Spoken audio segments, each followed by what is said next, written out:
wanted to make some clarifications and dispel some of the misinformation that is out there.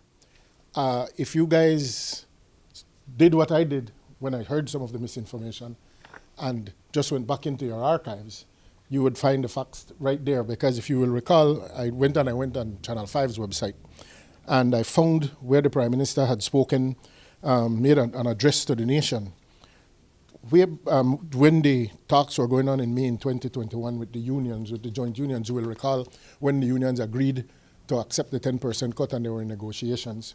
There was a discussion and the Prime Minister addressed the nation after that, and I want to read right here where the Prime Minister says, as quoted by Channel 5 News, Ministers of State and CEOs will also surrender 50% of entertainment and telephone allowances.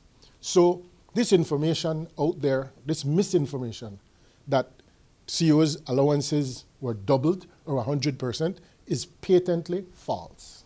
It is not true. In 2018, the Barrow administration went into negotiations with CEOs. They agreed to a package including salaries and allowances.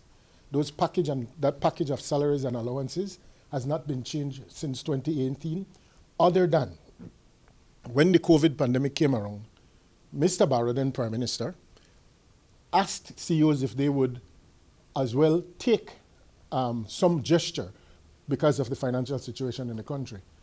The CEOs then agreed to take a 50% cut in allowances. When Prime Minister Briceño took over office, he asked the CEOs if we would agree to continue that. And CEOs volunteered to continue to accept the reduction in allowances, but not just that, also agreed by the circular, followed to a T the circular that was sent out by the Financial Secretary, which called on CEOs and other heads of department to take a cut in salary, a 50% cut in allowances, all allowances, 10% cut in gratuity, and 10 days of leave.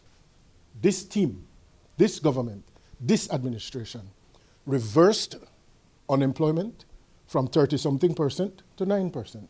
This administration restored confidence, so now that business is growing and the economy is back to the point where, not 3 years as was promised, within 1 year, the public officers' 10% salary reduction was given back to them. Is it that the CEOs should not be given their allowances restored?